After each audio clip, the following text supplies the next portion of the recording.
There was just another high-profile soup protest, with climate protesters throwing soup at the Mona Lisa in France. And to be clear, throwing soup at the plexiglass protecting the Mona Lisa. The painting was not harmed.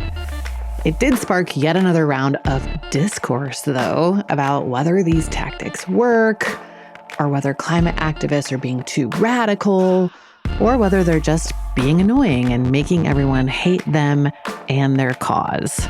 All of which makes it an excellent time to talk to social scientist Dana R. Fisher about her research over the past several years on the climate movement and her book, which brings all that research together. It's called Saving Ourselves, and it comes out today. It's all about the climate movement, what tactics have and haven't worked for it, and where it's headed in the years ahead. Welcome back to Drilled, the real free speech threat. I'm Amy Westervelt. After the break, a conversation with Dana Fisher.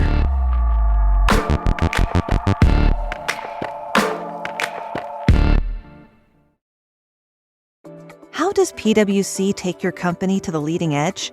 They bring the sharpest minds in tech to your team, so you can bring the ideas that will transform your business.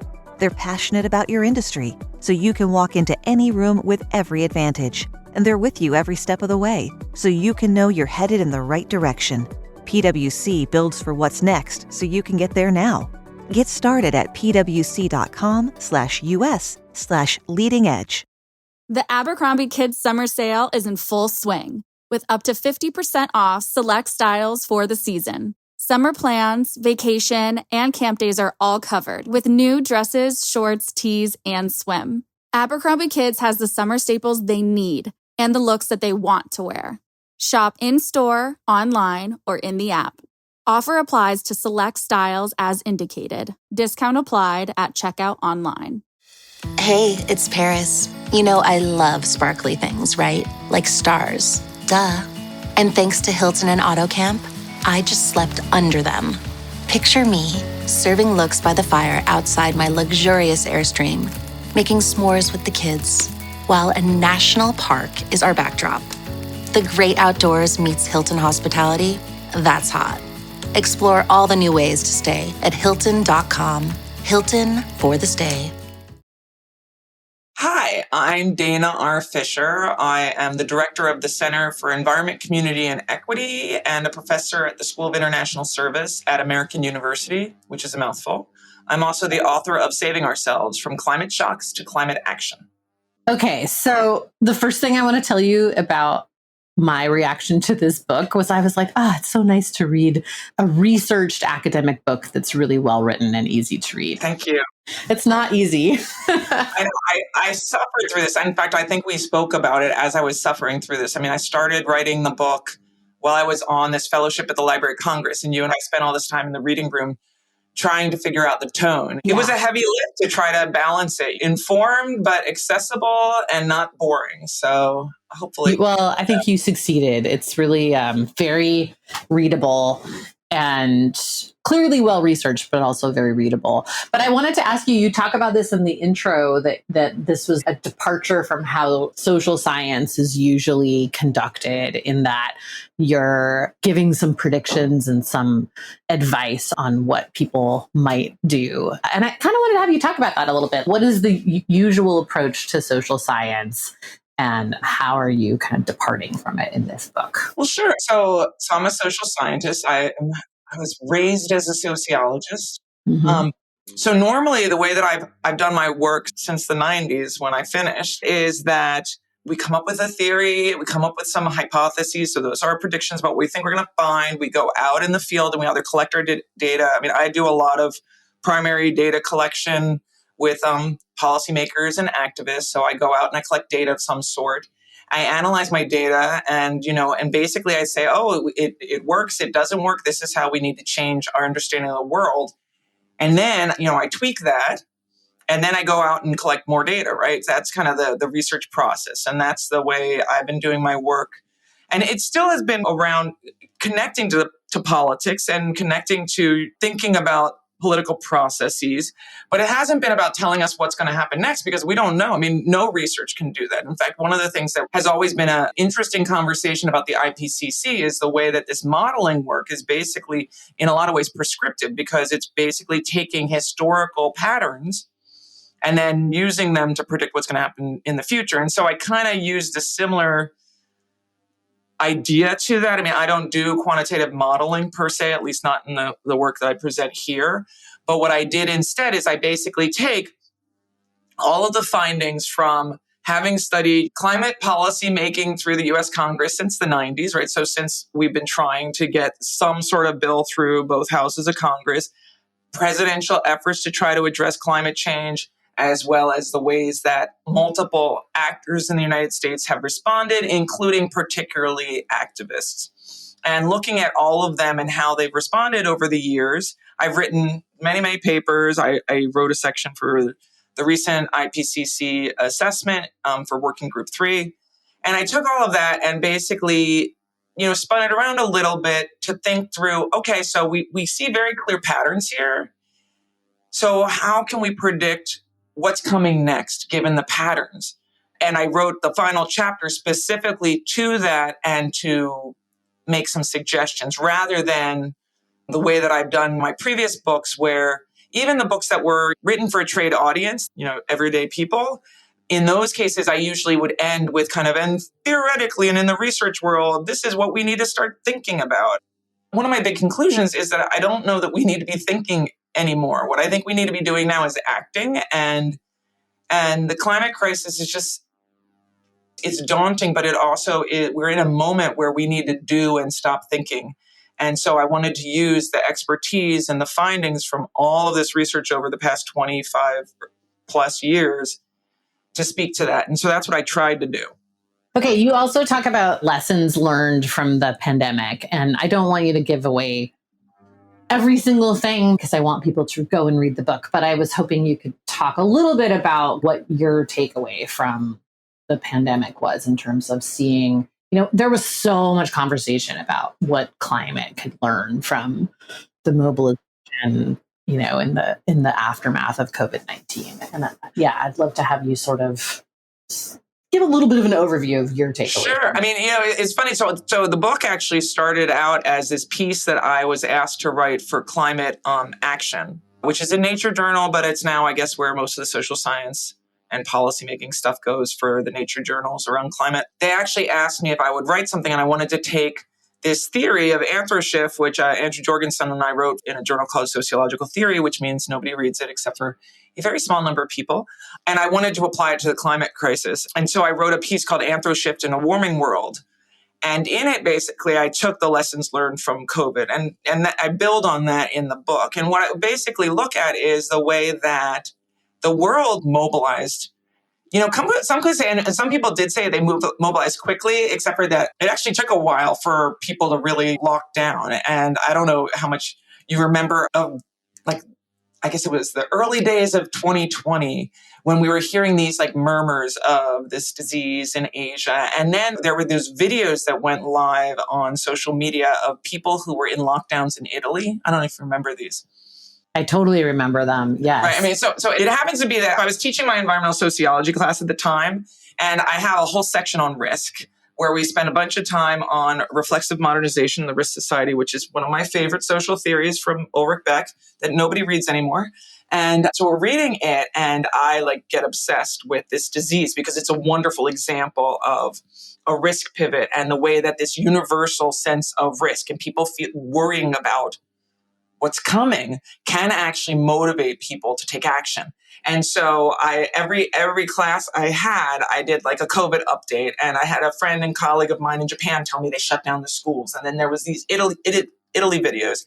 And so I was showing them to my class, and I was like, you guys know we may not see each other again. I mean, actually, I didn't think that we were going to shut down for as long as we did. But and it was funny because at a certain point, my husband said to me, he's like, we are not discussing this anymore at the table, because I had gotten obsessed with the daily numbers and what was happening and what was coming. And so I saw it coming. And but then the world did shut down, and most people hid in their houses, schools closed, borders shut. And Greta Thunberg went on and made a big statement of saying, this shows what can happen when people recognize a crisis and respond to a crisis at the level needed. And so everybody all over was like, oh my gosh, look, this is a great lesson for how climate and climate policymaking can happen. So I use this, the way that the world responded to think through how much this could be what we need to address the climate crisis. The problem is that as the COVID pandemic wore on, some people decided that the risk wasn't worth their hiding inside. Some people got pissed off with the government telling them that they couldn't go out, that they had to wear masks. Some people got vaccinated or had the disease and said it wasn't that bad and decided that, we shouldn't worry about people who are most at risk because they wanted to have more freedom. And the world opened up. I mean, it slowly opened up and then it opened up completely, even though we're living through another wave of the pandemic. I just had COVID a week ago. So it's interesting, but the world turned back and we ended up back at our business as usual. And it's interesting when thinking about this and comparing it to the climate crisis. I mean, first of all, it helps us understand that the level of risk and the intensity and personal feeling of risk that you must have to make substantial personal change and for you to support social change on the level of what we really need to address the climate crisis. In the paper that I wrote about this, I talk about how what's really interesting is there were all these unattended climate consequences in terms of reductions in greenhouse gas emissions, right? Because the world shut down initially. Right. We had a huge bounce back and we're way back above that trajectory now. So the world shifted right back. And one of the things that's part of the theory, and I won't get into the weeds on this one because most people's eyes will glaze over. But one of the things about the theory is that when we talk about this idea of anthroshift, and that is the way that society can reorient itself in the face of a dire sense of risk, is that it's multi-directional, which means that the world can change like we saw with COVID, but it can shift backwards. We're not on a one-way street towards saving the world or destroying the world. We can go back and forth. And there are lots of historical examples of this. And I think that's one of the problems with a lot of social theory is it assumes that we're always going in one direction. But we just don't always go in one direction. And so with the pandemic, it basically helped me think through how bad things really have to get to address the climate crisis. And it's even worse with the climate crisis in a lot of ways because, first of all, the threat of disease is extremely feels more immediate to people, right? It feels more immediate and people can understand it better, right? Right. But in addition to that, there are not all these, we'll call them vested interests today that are pushing back hard, right? Like there wasn't a group of like economically strong and privileged actors who were like, no, keep the world open because everybody was terrified. They tried. It was very it was nothing like what the fossil fuel industry is. Exactly. Yeah. So we have now this huge pushback and we have pushback in terms of pushback from the economic interests, from the ways these economic interests have bought and paid for many political interests and political representatives, as well as all of the, and you've done all this work on this and the way the PR machine has helped to confuse individuals so they don't even understand what's going on. And so it's just harder. And so in the end, by looking at the pandemic and comparing it, it just tells us how big and how bad things have to get before we could see this kind of mobilization happening, this kind of social change happening, because it's just so much change that's needed. Right.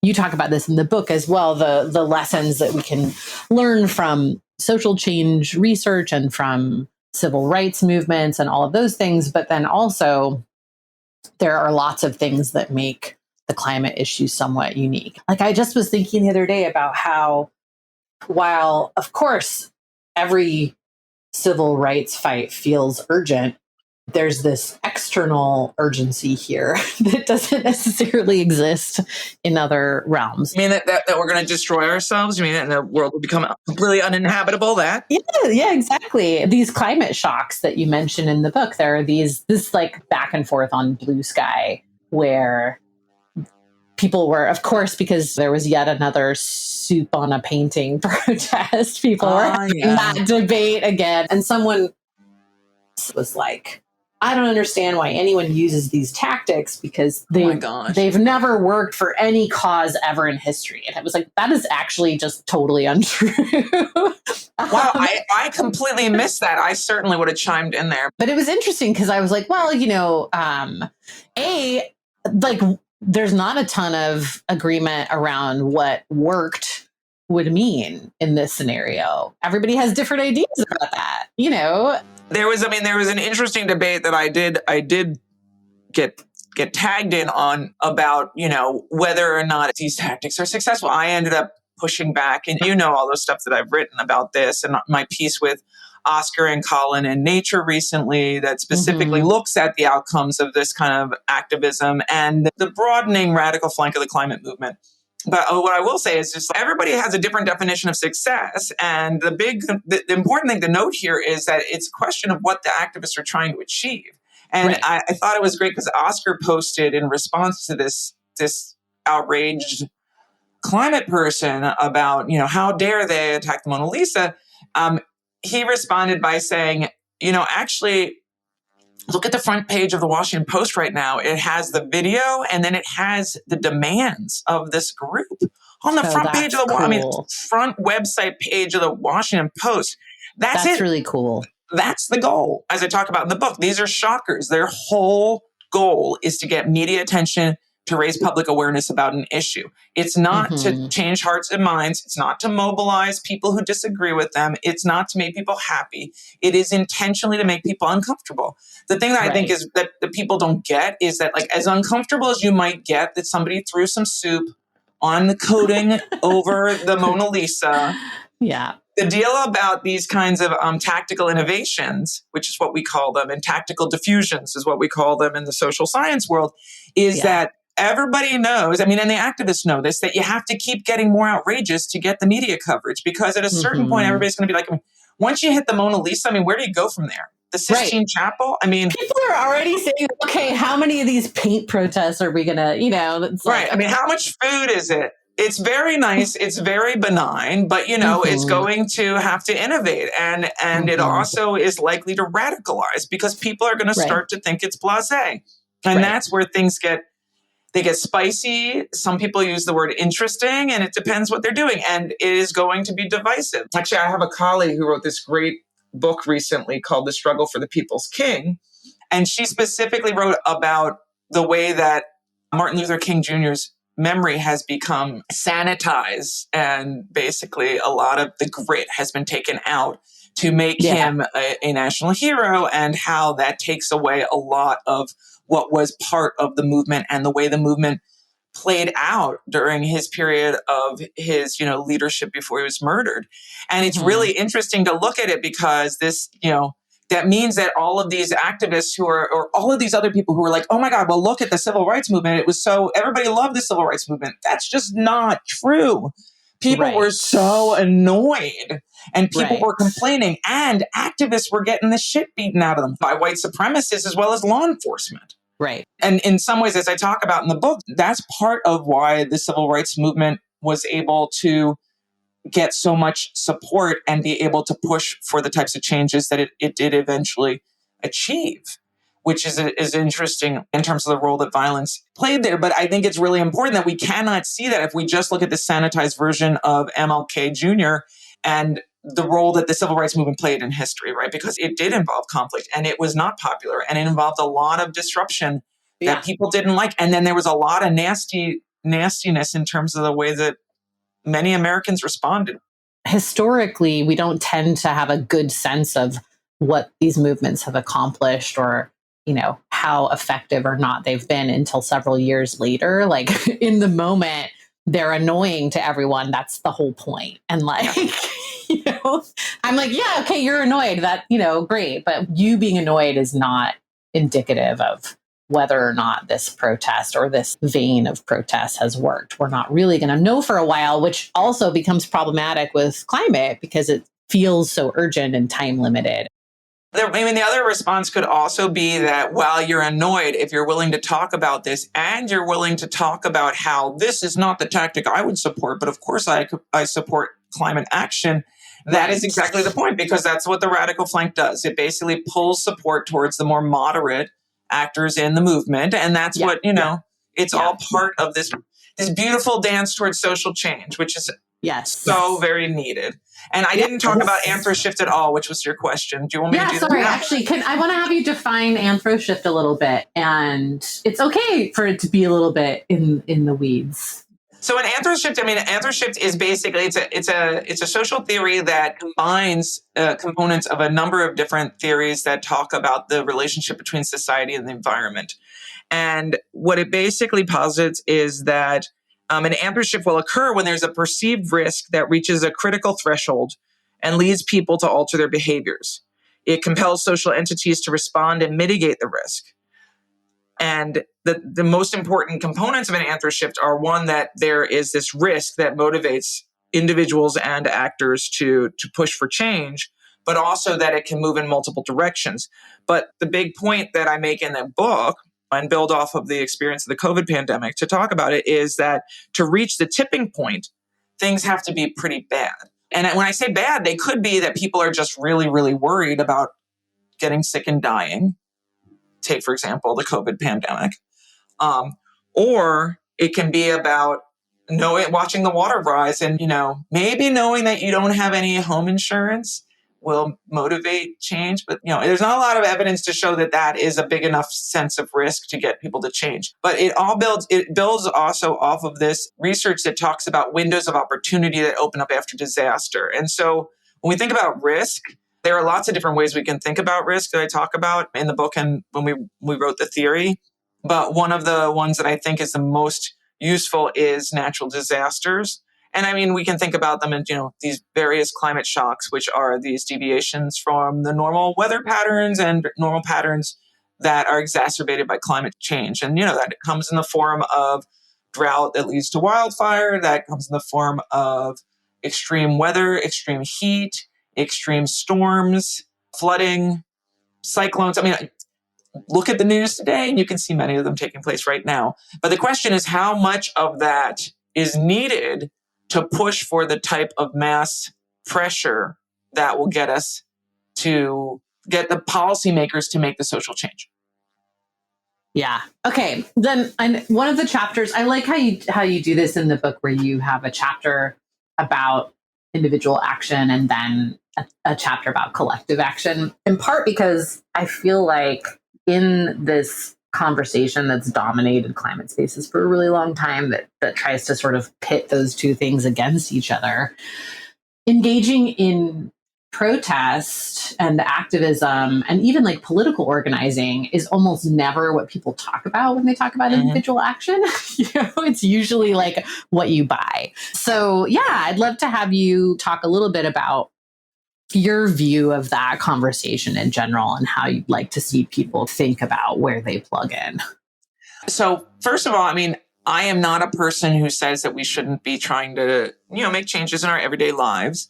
And I try to lift up some of my favorite work in that area because there's been some really interesting work that kind of models and thinks through how individual actions can have substantial effects on, overall carbon consumption and contributions to greenhouse gases, et cetera, and so forth. So I think that's very important.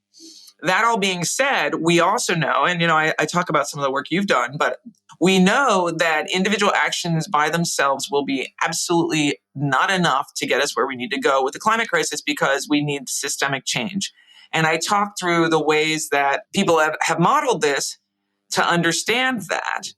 And particularly thinking about how there was that MIT class that spent the semester trying to model the carbon consumption of everyday people. And they looked and actually modeled the consumption of a homeless person. And when they did that, they found that even a homeless person who had neither home nor vehicle, but lived in a shelter, was unable to get their carbon consumption down to the level of a developing country if they were in the United States. It's just a wake-up call in a lot of ways for me about the degree to which we cannot just say, oh, yeah, we'll take the burden on and we'll do our individual things in our houses, because that's just not going to do it. And you can't just buy your way out of the climate crisis. There needs to be a real change. And so when I was writing the book, I didn't realize that I was going to end up with this whole discussion about individual action. But it's interesting because as I was doing the work that led up to the book, I ended up having conversations with activists a number of different times about some of the research that I'd done when I was working on the IPCC. And I said, what'd be really cool is, in addition to your doing your activism, it'd be so cool if you guys committed to doing, X, Y, and Z individual actions. So we could actually track how much carbon you've saved, but how much carbon you're still using. And, as a good argument for why all of the things you're calling for are so important. And I couldn't get any activists willing to, commit to doing that with me so that we had some numbers. Because, having those numbers is so valuable, and it tells a really great story.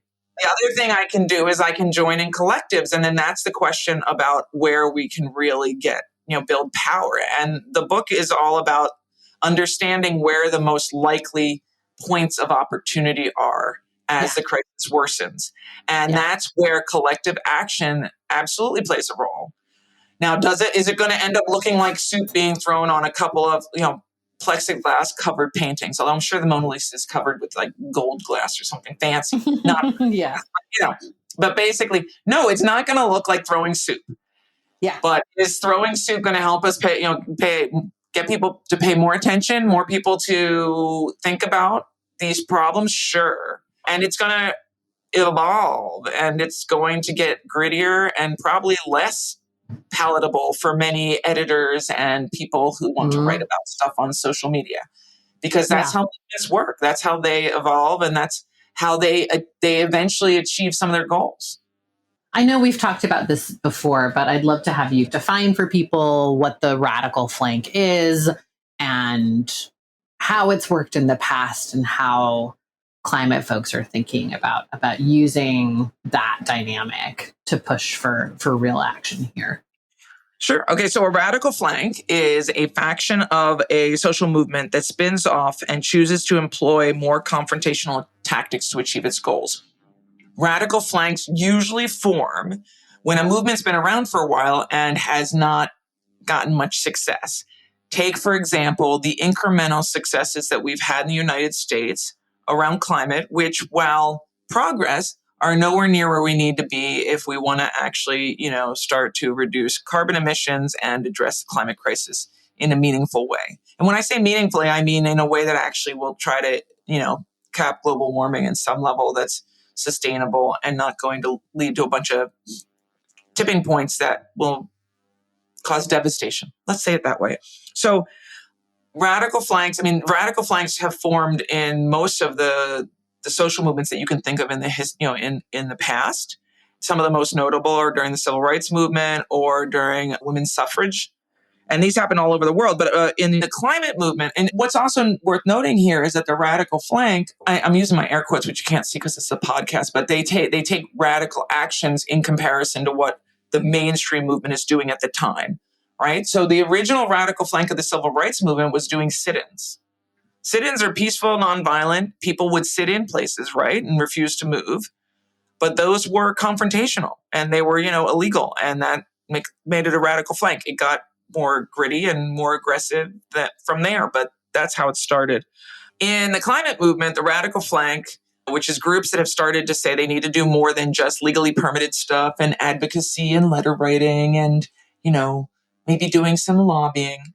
Those have started to look a lot like throwing food, throwing paint, disrupting events. I guess the most recent event in the United States was the Met Opera in New York City was disrupted in December. But there's been lots of events disrupted all over. We have had some sporting events. We had the Crazy Glue episode at the US Open that I talked about with you and I talked about on TMZ Live, which was fun. There's been a lot of slow marching, bird dogging, which is getting a lot of attention lately, blocking buildings and Crazy Glue. All right, so those are the ones that you probably imagine. You're probably seeing a lot of this, like yelling at and interrupting people, giving speeches, the blocking the buildings, the slow marching, and the food probably is the most common right now. And what I think is just worth noting here is, as Oscar and Colin and I write about in Nature Magazine, when we look at the history of radical flanks and other social movements, this is really not very radical. I mean, in fact, some activists have written to me and been like, why are you calling this radical? And it's like, yeah, I know that this isn't radical. It's radical in comparison to the mainstream movement, but It's not radical. Not yet. I mean, during the heyday of the suffrage movement, buildings were being blown up regularly, right? I mean, and people weren't throwing food at paintings. They were slashing paintings. That's where radical flanks go. Now, what's worth noting here is that a radical flank in general, the research shows it helps to draw attention to the issue.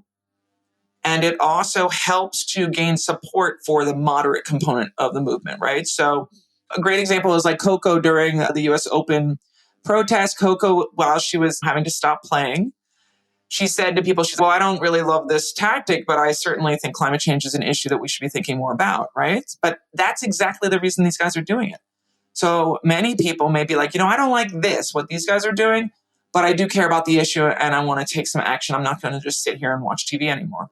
And that's the point. So there is some people who have, argued that the radical flank, it can be demobilizing and turn people off. And first of all, there's not a lot of empirical evidence that that's the case, except for a couple of very abstract internet surveys that were not conducted while activism was taking place, but were more hypotheticals.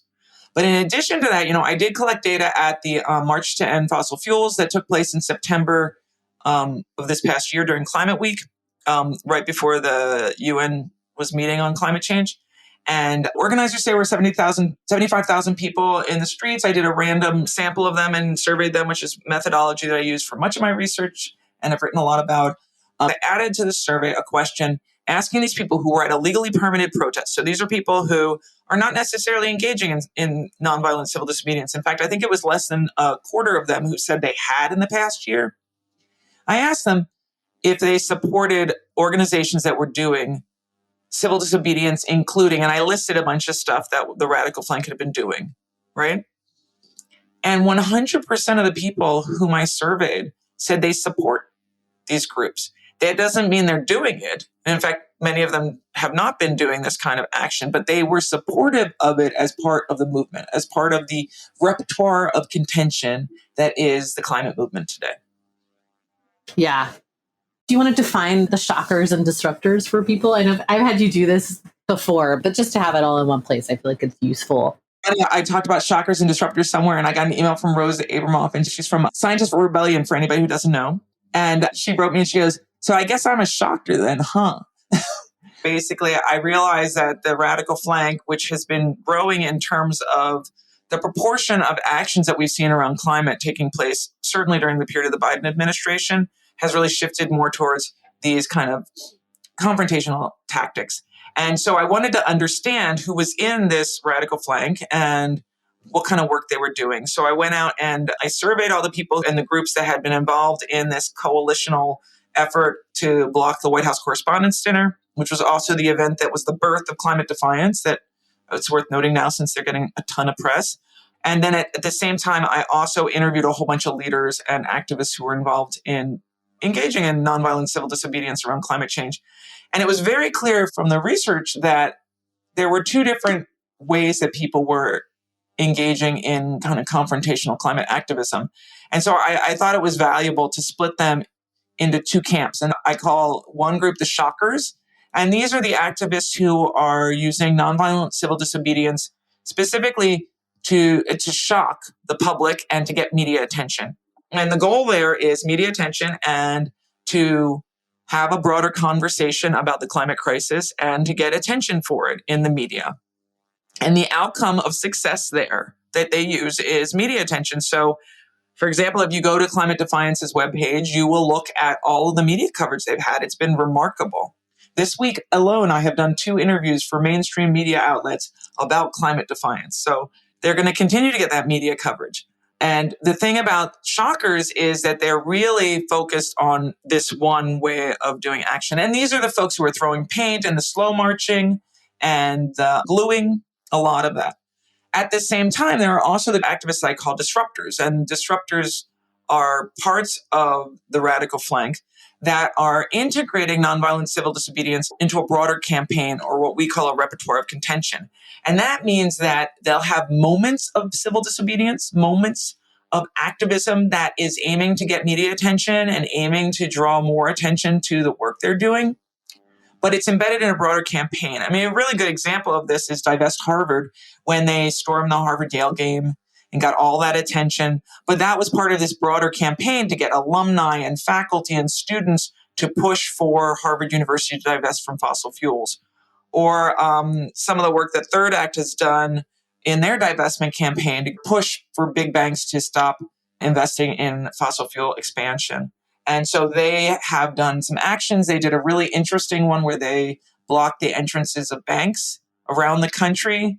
And they called it the rocking chair rebellion, where a lot of these retirees who take rocking chairs and they paint them and then they plunk down the rocking chairs in front of the entranceway and sit there in the rocking chair and refuse to move. But it's part of this broader campaign. So the idea is to shine light and focus attention on all the other stuff they're doing and why people should join their campaign. So those are the two different camps. You've already kind of talked about this a couple times, and I know we've talked about this before too. And you talk about this in the book too. What have you seen, quote unquote, working, and where do you see this headed? And I guess, how do you define working in terms of this question of, did this protest work? Well, I mean, that's the thing that's interesting. In this moment where we're teetering on the edge of the precipice that is the climate crisis, there are lots of different ways that movements have worked. I mean, some movements have worked and some actions have worked because they're getting more attention. And I think my conclusion is that we need this broad and vibrant and diverse ecosystem of climate activism right now. It's absolutely needed. We need shockers and disruptors, and we need everyday people who are not comfortable doing any type of civil disobedience to be joining in their own way to help push us towards the systemic changes that are needed to stop this crisis. Or, I mean, it can't be stopped, but to limit it so that we can get to the other side. And so one of the things that I think has worked, and this finding comes from not just research on the climate movement, but also the research that I've done on previous movements. I mean, so my last book was called American Resistance, and that was about the resistance to the Trump administration and its policies, which was this coalition of progressive groups and movements. I also did a big study of the post-George Floyd Black Lives Matter protests and looking at those actions and how they worked or didn't work. Through all of them, I mean, I've looked at outcomes to some degree in terms of social change. And with the climate crisis, we just see these incremental changes that are just not enough. But I mean, there are some. I mean, for example, is a pause on expanding LNG exports a success? Sure. Is it enough to stop the climate crisis when we're talking about future exports, not current exports, which we're number one in the world for, and we're projected to continue to increase our exports already? No, not enough. But, sure, a successful outcome. It's a point on the scatter plot. We can say it that way. But so the things that I think have been really successful, though, and some of these examples of incremental successes are part of what is needed. We just need a lot more of it, is the ways that activists and movements have been creating community and real solidarity. And I think there are some really interesting examples recently of the way the climate movement has been working to help support labor. The climate movement was out in mass to support the post-George Floyd Black Lives Matter movement during those protests. There were a whole bunch of different climate groups that came out in solidarity and marched in solidarity and support and helped to push for, again, the incremental changes that we saw, some of which were purely symbolic, to address systemic racism in our country. But it worked. It wasn't enough, but it was the beginning, and hopefully that struggle is going to continue as well. Just to sort of wrap up, you give some suggestions for where this might be headed and where it should be headed to get us to a place where we're actually acting. And for people who are listening and are like, okay, well, I want to get more involved. What should I do? What should I focus on? I feel like people ask me this all the time, and I treat it like being a guidance counselor or something, where I'm like, well, what are you interested in? What are you good at? What's your network like? And, so yeah, but I'm curious how you answer that question. Oh, and actually, I want to end on you defining what an apocalyptic optimist is and how other people can kind of get there. Okay. If you want to get there and join me in my apocalyptic optimism. Okay, we'll go there. We'll go there next. But first, I'll just say I've been trying very hard to co-opt this term of the all of the above strategy that the Biden administration and previous administrations have used around our energy mix to talk about activism. So I believe strongly that we need an all of the above way of engaging with and pushing for substantial climate action to address the climate crisis. And what that means is, one, we need to create community and real solidarity. And I do believe that as much as there's been pushback from some people about my saying that social media and engaging with and taking advantage of influencers is not a great tactic. I think that there is a role there for influencers for sure, but I think that the big place where social change is most possible is when you're building it on real community, and community involves people in their everyday lives, in where they live, work, breathe, where their kids go to school, making change and taking action together.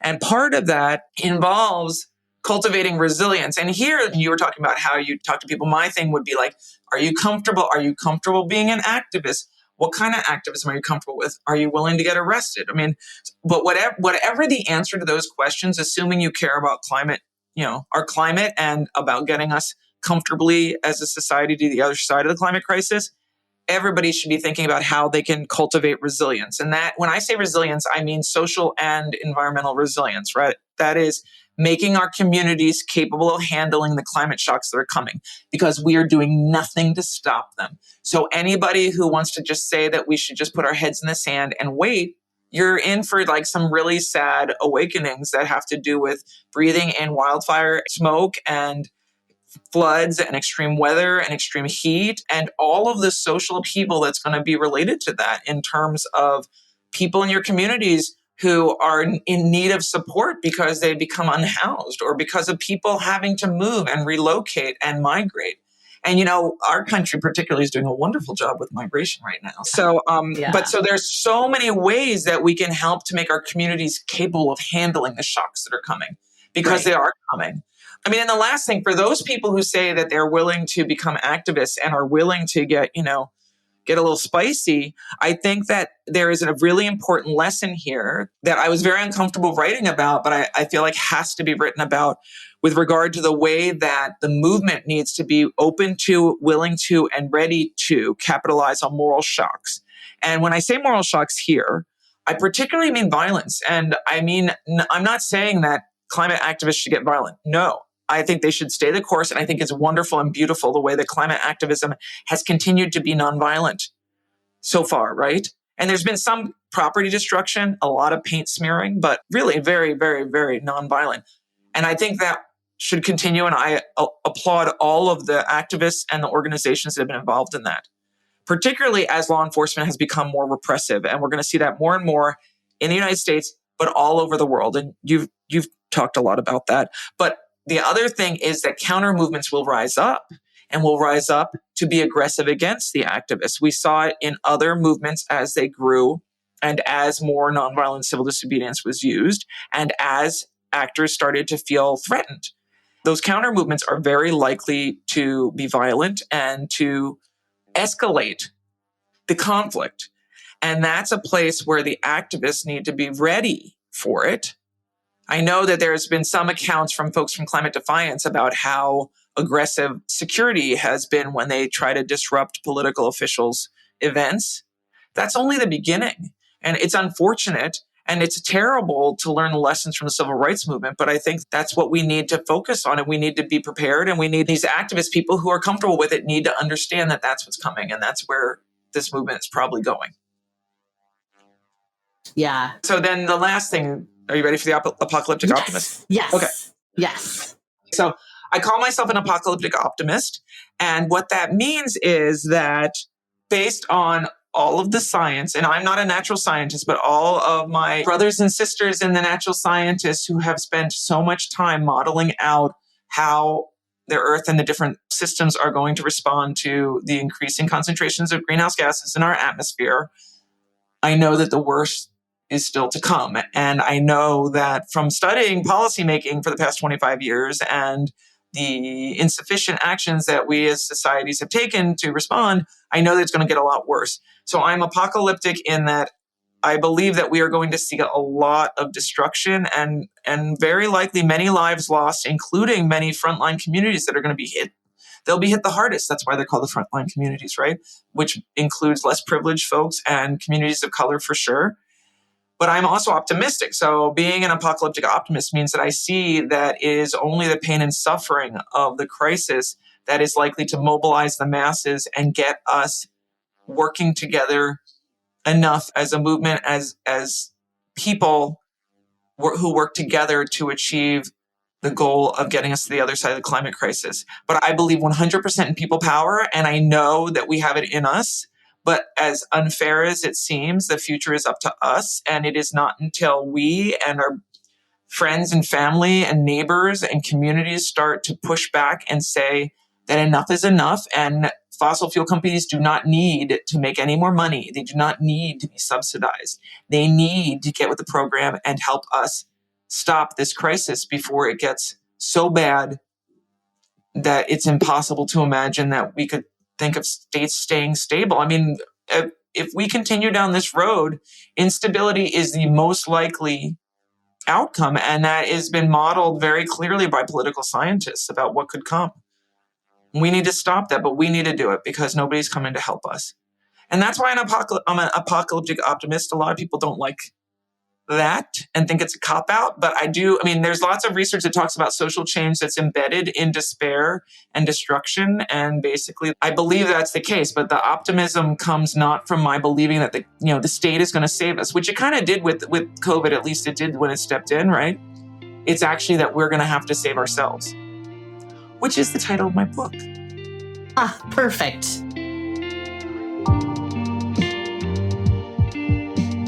Drilled is an original Critical Frequency production. Our senior producer is Martin Zaltz Ostwick. Our editors are Sarah Ventry and Aline Brown. This episode was mixed and mastered by Peter Duff. The theme song in this episode is Bird in the Hand by Foreknown. You can access a transcript of the episode and related stories on our website at drilled.media. You can also sign up for our newsletter there. It's a weekly roundup of the top 5 stories or studies in the climate realm that you should know about each week. People tell us it helps them stay on top of climate news without feeling overwhelmed. That's it for this time. Thanks for listening, and we'll see you next week.